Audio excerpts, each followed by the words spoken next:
Students, welcome to सूची biology.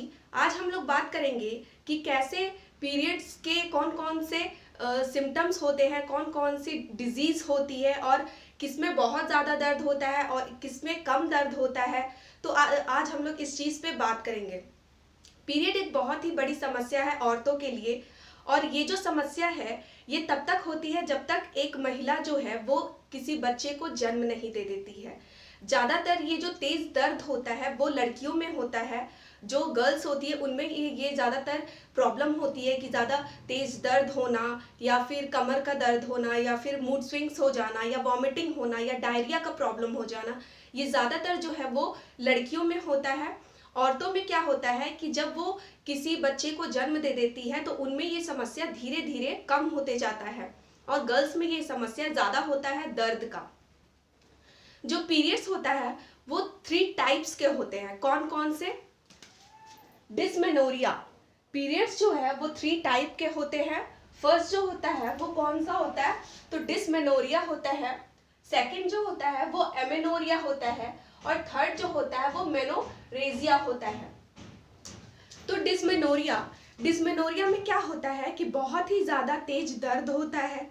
ठीक है, बहुत ही ज़्यादा तेज दर्द होता है। इसमें जो है मूड जो है वो बहुत ही ज़्यादा चिड़चिड़ा हो जाता है, वॉमिटिंग होने लगता है किसी की तो नौबत ऐसी हो जाती है कि हॉस्पिटल में एडमिट तक करना पड़ जाता है।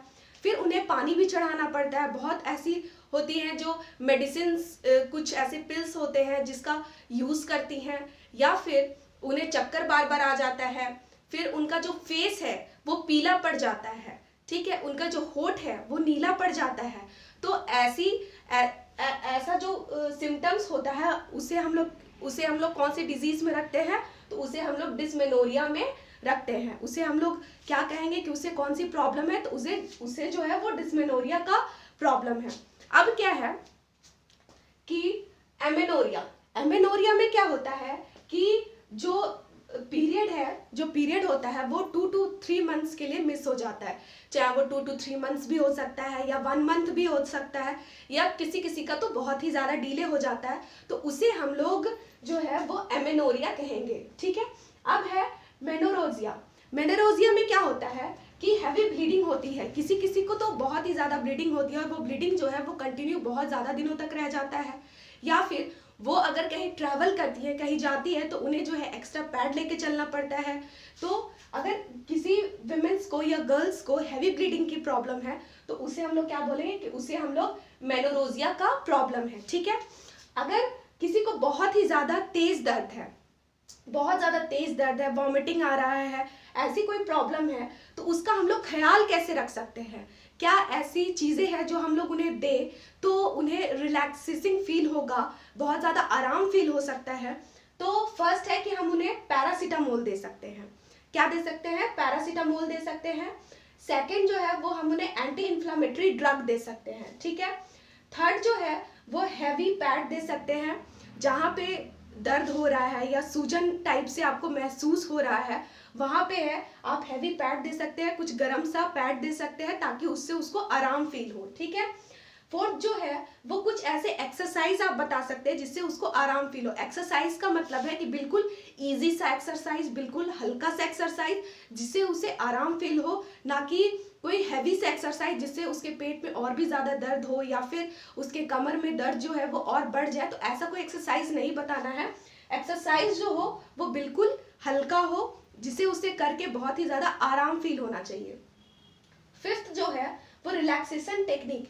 ऐसा कोई रिलैक्सेशन टेक्निक उसे बताना चाहिए। कोई बुक पढ़ सकती हैं अपने मूड को हल्का करने के लिए, या फिर वॉक पे जा सकती हैं, कुछ ऐसा कर सकती जिससे उनके मूड को जो है वो हल्का फील हो सकता है। ठीक है, तो ये सारी जो चीज़ों का जो है वो इस्तेमाल हम लोग किस में कर सकते हैं? डिस्मेनोरिया में कर सकते हैं, क्योंकि इसमें जो है वो पेन जो है गर्ल्स में बहुत ज़्यादा होता है। हालांकि ये जो पेन है वो गर्ल्स में ज़्यादा होता है। विमेंस में क्या होता है, जब वो एक बच्चे को डिलीवर कर देती है तो वो उनमें जो ये प्रॉब्लम है वो कम हो जाता है। ठीक है। अब इसमें क्या होता है कि बहुत ज़्यादा जब प्रॉब्लम होता है तो बहुत सारी ऐसी लड़कियां हैं जो मेडिसिन का प्रयोग करती हैं। बहुत सारी ऐसी लड़कियां हैं जो मेडिसिन का प्रयोग करती हैं, जब तक वो मेडिसिन नहीं लेती हैं तब तक उन्हें आराम नहीं फील होता है। तो वैसी जो गर्ल्स है या महिलाएं हैं वो मेडिसिन लेती है तो ठीक है, लेकिन जो मेडिसिन है वो डॉक्टर्स की सलाह से लेनी चाहिए, ना कि अपने मन से लेना चाहिए। क्योंकि अगर आप अपने मन से मेडिसिन लेते हैं तो क्या होगा कि आपका जो पीरियड है वो बहुत ज़्यादा दिनों तक मिस हो जाएगा, या फिर बॉडी में ऐसे हार्मोनल चेंजेस होंगे जिसके वजह से क्या है कि आपको और भी ज़्यादा प्रॉब्लम हो सकती है। फिर आपको प्रेगनेंसी कंसीव करने में भी प्रॉब्लम हो सकती है। बहुत सारे ऐसे प्रॉब्लम हो सकते हैं जिसके वजह से आपको आगे जाके परेशानी का सामना करना पड़ सकता है। इसलिए क्या है कि अगर आप किसी भी दवाई का इस्तेमाल करती है तो वो डॉक्टर की सलाह से आपको इस्तेमाल करनी है, अपने मन से किसी भी दवाई का इस्तेमाल नहीं करना है। क्योंकि इससे क्या होता है कि बॉडी में बहुत सारे हॉर्मोन्स होते हैं, वो जो है वो अनबैलेंस रूप से काम करने लगते हैं और आपकी बॉडी को बहुत सारी समस्याओं का सामना करना पड़ सकता है। और ये जो दर्द है, ये बहुत ज़्यादा दर्द होता क्यों है? तो मान के चलिए कि ये यूट्रस है, मान के चलिए ये यूट्रस है, और यूट्रस में क्या होता है? यूट्राइन वॉल होता है, यूट्राइन वॉल होता है। और यहाँ पे जो है एक होता है दीवार जिसे हम लोग प्रोस्टोग्लैंडिन बोलते हैं, ग्लैंडिन बोलते हैं, जिसे हम लोग प्रोस्टोग्लैंडिन बोलते हैं।